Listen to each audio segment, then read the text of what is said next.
मित्रांनो, आजच्या मुरांबा मालिकेच्या भागाची सुरुवात मुकादमांच्या बंगल्यातनं होते. सर्वजण बसलेले असतात. सर्वांना विचारत असते की अक्षयला का जाऊ दिलं. ती शशिकांत मुकादमांना विचारत असते की तुम्ही अक्षयला घराबाहेर का जाऊ दिलं. त्यावर शशिकांत मुकादम सीमाला म्हणतो की अगं काही नाही ग, तो मला म्हणाला मी एका महिन्यात माझ्या दमावर 1,00,000 रुपये कमवीन आणि तुमच्या तोंडावर मारील. मग मी त्याला म्हटलं जा आणि कमव. नाही ग, बाहेर गेल्यावर डाळ मिठाचे भाव कळले की येईल परत. त्यानंतर सीमा त्याला लगेच म्हणते की तो जातो म्हटला आणि तुम्ही त्याला जाऊ दिलं. लगेच तुम्ही त्याला रस्त्यावर ढकललं. त्यावर लगेच शशिकांत मुकादम तिला चिडून म्हणतो की तुला पण शशिकांत मुकादम नाव नको असेल तर तू पण जाऊ शकतेस, असे म्हणून तो तेथून निघून जातो. हे ऐकल्यावर सीमाला खूप टेन्शन येते आणि ती खूप रडायला लागते. घरातले सर्वजण तिच्याकडे बघत असतात आणि त्यांना पण खूप टेन्शन आलेले असते. इकडे चाळीत रमा आणि काकू बोलत असतात. काकू रमाला म्हणत असतात की रमा, आज तू खूप दमली असशील ना. ती म्हणते की दमायचं काही नाही हो काकू, पण मला खूप वाईट वाटलं. काकू म्हणतात का बरं. तर त्यावर रमा म्हणते की लोक खूप अन्नाची नासाडी करतात. तिथे खूप लोकांनी अन्न खूपच नासवले होते. डस्टबिनमध्ये अन्न, फरशीवर खूप उष्टे पण ताटात ठेवलेले होते. ते पाहून खूप वाईट वाटले. कितीतरी लोकांना जेवायला दररोजचं भेटत नाही आणि ज्याला भेटतं ते लोक असे अन्नाची खूपच नासाडी करतात. त्यावर काकू तिला म्हणतात जाऊ देते, पण पैसे भेटले ना. त्यावर रमा म्हणते पण खूपच कमी भेटले, फक्त 300 रुपये भेटले. आज काहीही झालं तर मला 1,000 रुपये कमवायचेच आहे. तुम्ही मला अजून काहीतरी काम द्या.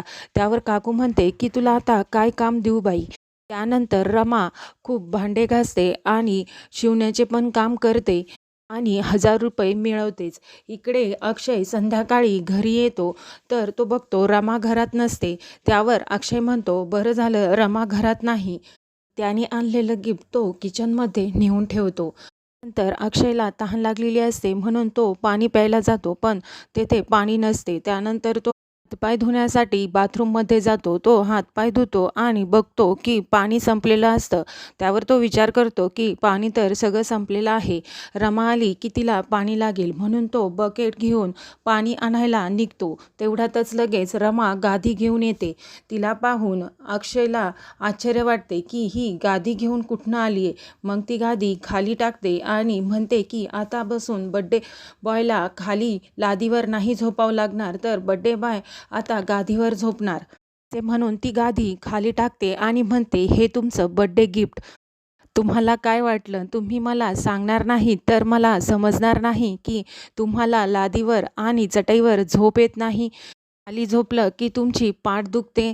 त्यावर अक्षय तिच्याकडे खूप कौतुकाने पाहत असतो आणि म्हणत असतो त्याची काहीच गरज नव्हती, मला आता सवय झाली होती. त्यावर रमा त्याला म्हणते की तुम्ही आपल्या संसाराचा पिलर आहात, माझा आधार आहात आणि म्हणतात ना की घरातल्या कर्त्या माणसाचा पाठीचा कणा नेहमी ताठ पाहिजे. तर अक्षय तिला खूप कौतुकाने म्हणतो का हे रमा. रमा त्याला म्हणते पुन्हा एकदा तुम्हाला वाढदिवसाच्या खूप खूप शुभेच्छा. त्यावर अक्षय तिला म्हणतो की मी पण तुझ्यासाठी एक गिफ्ट आणलंय. तिला घेऊन किचनमध्ये जातो आणि आणलेलं गिफ्ट खोलत तिला म्हणत असतो जशी माझ्या बायकोला माझ्या पाठीची काळजी आहे तशीच मला पण तिच्या डोळ्यांची काळजी आहे. जे डोळे डोळे घरातल्या बारीक बारीक गोष्टींवर लक्ष ठेवून असतात, त्या डोळ्यातून आता पाणी नको यायला, असे म्हणत त्याने आणलेलं गिफ्ट वर काढतो. म्हणजेच गॅस सिलेंडर वर किचन वाट्यावर काढून ठेवतो. हे पाहून रमाला खूप आनंद होतो. ती म्हणते गॅस सिलेंडर, तुम्ही गॅस सिलेंडर आणलात. वर अक्षय म्हणतो हो गॅस सिलेंडर आणि त्यात थोडी भांडेही आहेत. हे पाहून रमाला खूप आनंद होतो आणि ती प्रेमाने अक्षयला मिठी मारते. तर अक्षय तिला म्हणतो आता आलंय आपल्याकडे सगळं, आजपासून खरा आपला संसार सुरू झाला. त्यावर रमा म्हणते हो, उद्यापासून आपली वडापावची गाडी पण सुरू होईल. त्यावर अक्षय तिला म्हणतो की हो ते खरं आहे, पण फक्त आपण त्यापासून 1,00,000 रुपये उभे करू शकलो म्हणजे झालं. त्यावर रमा लगेच त्याला म्हणते की सगळं शक्य आहे. अक्षय जिथे उभे राहतात तिथे सगळं शक्य होतं. ते रमा त्याला खूप आत्मविश्वासाने म्हणत असते. दुसऱ्या दिवशी अक्षय रमाच्या वडापावच्या गाडीचे उद्घाटन असते. त्यावेळेस ते वडापाववाले काका त्यांना म्हणत असतात, माऊली आजपासनं ही गाडी तुमची. यामध्ये जर चांगले उत्पन्न मिळाले तर तुम्हाला मी माझ्या याच्यात भागीदारी देईल. त्यावर अक्षय लगेच त्यांना म्हणतो की नाही नाही, आधी आम्हाला तुमचे 15,000 रुपये तर फेडू द्या. तर ते काका बोलतात की आपल्या मालाचा खर्च आणि आलेल्या उत्पन्नातले 25% बाजूला काढले की बाकीचे सर्व तुम्हालाच. त्यावर अक्षय म्हणतो, तुम्ही तर खूप कमी पैसे घेताय. त्यावर रमा त्यांना समजावून सांगते की का तुम्ही एवढं सगळं उभं करायला एवढे पैसे लावलेत आणि त्यावर हे तुमचे सर्व भांडे याचा खर्च आलेल्या उत्पन्नातनं 50% तरी तुम्ही घ्यायला पाहिजे. मी जर एवढे पैसे घेतले तर मग तुमच्याकडे काय 1-2च रुपये शिल्लक राहतील. त्यावर रमा म्हणते, आधी आमच्याकडे तेवढे पण नव्हते. मदत केली म्हणून आता ते तरी मिळतील. त्यावर लगेच काका म्हणतात की तुम्ही दोघं खरी माणसे आहात, त्यामुळे तुमच्या पाठीशी नेहमी देव उभा राहणार.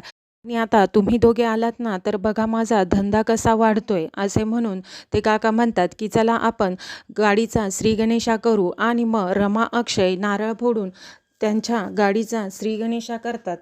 इकडे आनंद आणि जान्हवी बोलत असतात. जान्हवी आनंदला म्हणत असते की आपण आईला सांगून टाकू अक्षय आणि रमा कुठे राहत आहेत. त्यावर लगेच आनंद तिला म्हणतो की आपण नाही सांगू शकत, कारण आईला जर आत्ता कळाले की ते दोघे कुठे राहत आहेत तर ते आईला खूप मोठा धक्का बसेल. जान्हवी म्हणते आपणच त्यांना 1,00,000 रुपये देऊन टाकले तर आपल्यासाठी काय खूप मोठी रक्कम नाही आहे.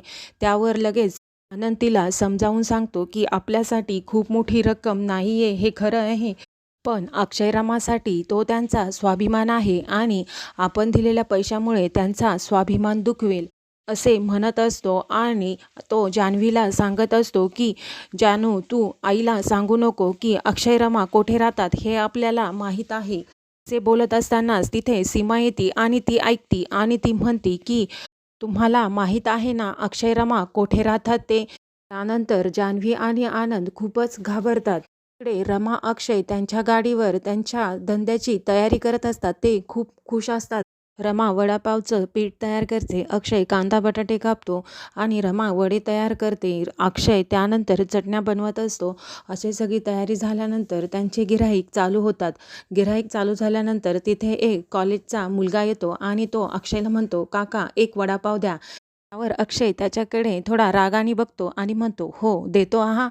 तो मुलगा म्हणतो, काका थोडी चटणी पण द्या. त्यावर अक्षय म्हणतो, हो तिखट चटणी देतो. त्यावर लगेच तो मुलगा म्हणतो, अहो काका तिखट मिरची असते चटणी नाही.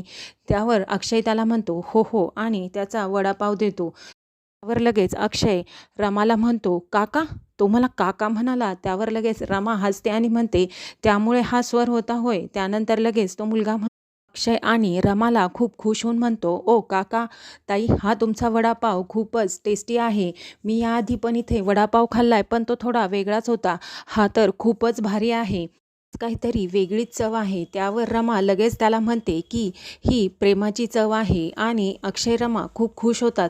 त्यावर लगेच अक्षय त्याला म्हणतो, ए पठ्ठ्या एक सांग की मी काका आणि ही ताई का रे? त्यावर लगेच तो मुलगा म्हणतो की तुम्ही काकासारखे दिसतात आणि ताई ताईसारखी दिसते म्हणून. नंतर अक्षय त्याला बोलायला लागतो आणि तेवढ्यातच तो म्हणतो, जाऊ द्या ना, मी तुमचा वडापावची गाडी खूप फेमस करून टाकतो आणि आता एक लगेच झकास रील बनवतो. असे म्हणून तो लगेच त्या दोघांसोबत एक छान रील बनवतो.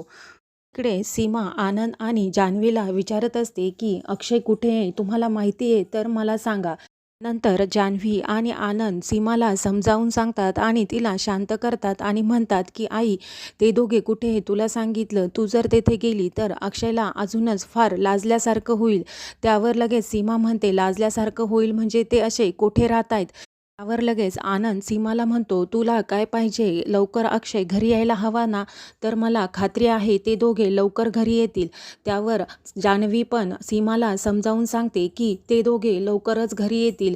त्यानंतर सीमा मनातल्या मनात विचार करते की मला माहिती आहे मला कोणी सांगितलं नाही तरी पण मला कळेल, आईचं मन आहे ना, आईचे हाक ऐकेल बाळ, असा सीमाला विश्वास असतो. असा विचार ती करत असते. इकडे संध्याकाळी अक्षय आणि रमा त्यांच्या गाडीची आवराआवर करत असतात. अक्षय रमाला म्हणत असतो की आता मी खूप थकलो आहे, आता घरी गेलो की लगेच झोपून घेणार. त्यावर लगेच रमा म्हणते की आधी तुम्ही खाऊन घ्या, इकडचं मी आवरते. त्यावर अक्षय म्हणतो आता एकच वडापाव शिल्लक राहिलेला आहे, आपण दोघे अर्धा अर्धा खाऊ. त्यावर लगेच रमा म्हणते तुम्ही खाऊन घ्या, मी पटकन आवरते. त्या दोघांचे बोलणे चालूच असते तर लगेचच एक गिऱ्हाईक येतं. त्याला वडापाव मागतं आणि अक्षय तो राहिलेला वडापाव लगेच देऊन टाकतो.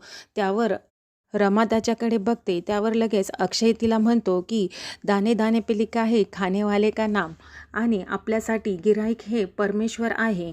आपण खाऊ की चाळीत गेल्यावर आपली वर्ल्ड फेमस खिचडी, असे म्हणून ते दोघे आवरायला लागतात. इकडे कावेरी खूप टेन्शनमध्ये भाजी निवडत असते. ती रमा आणि अक्षयचा विचार करत असते. तेवढ्यात तिथे मंगल येते आणि ती तिला म्हणते कावेरी, तिचं लक्षच नसतं. त्यावर मंगल मोठ्याने ओरडून तिला म्हणते काय चाललंय तुझं. त्यावर लगेच ती म्हणते की 2-3 दिवस झाले मी रमा आणि जावईबापूंना फोन करते पण ते दोघे उचलतच नाहीयेत. त्यावर लगेच मावशीच्या पण लक्षात येते. ती म्हणते 2-3 दिवस झालेत रमा आणि जावईबापूंचा फोनच आला नाही, नाहीतर दिवसाड रमा फोन करत असते. त्या दोघींना खूप टेन्शन येते. मग त्या विचार करतात की आपण घरात कुणाला तरी फोन करून विचारू, पण कुणाला विचारायचे. मग त्या ठरवतात आणि सीमाला फोन करतात. सीमाचा फोन वाजत असतो, तो किचनमध्ये असतो. तिथे आय्याजी येतात आणि तो फोन उचलतात. त्यावर मावशी हॅलो म्हणते तर आय्याजी म्हणतात की हळू बोला. मग काय काम आहे विचारल्यावर मावशी म्हणते की 2-3 दिवस झाले रमा आणि जावईबापूंचा फोन लागत नाही, कुठे आहेत ते, त्यासाठी फोन केला. त्यावर लगेच आयाजी म्हणते की ते बाहेर गेलेत. मग त्यावर परत मावशी म्हणते की कुठे गेलेत.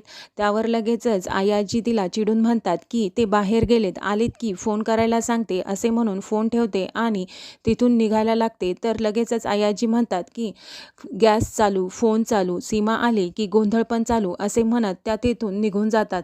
हे सगळं जान्हवी बघत असते.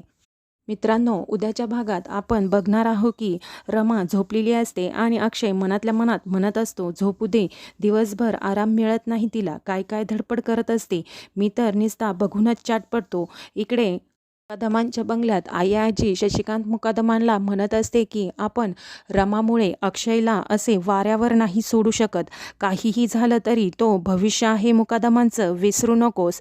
तेवढ्यात तिथे रेवा येते. रेवा बाहेर चाललेली असते. लगेच शशिकांत मुकादम रेवाला विचारतात कुठे चालली. त्यावर रेवा म्हणते की येते लवकरच, येताना खुशखबर घेऊन येईल. त्यावर शशिकांत मुकादम हसतो आणि आयाजीला म्हणतो की मुकादमांचं भविष्य सापडलंय आपल्याला. रेवाला समजलंय की अक्षय आणि रमा कोठे आहेत म्हणून. चल आपण पण जाऊ, नाहीतर तिला एकटीला झेपणार नाही. मित्रांनो, पुढील मालिकेतील ट्विस्ट अँड टर्न जाणून घेण्यासाठी आमच्या मराठी रंग चॅनलला नक्की सबस्क्राईब आणि लाईक करा.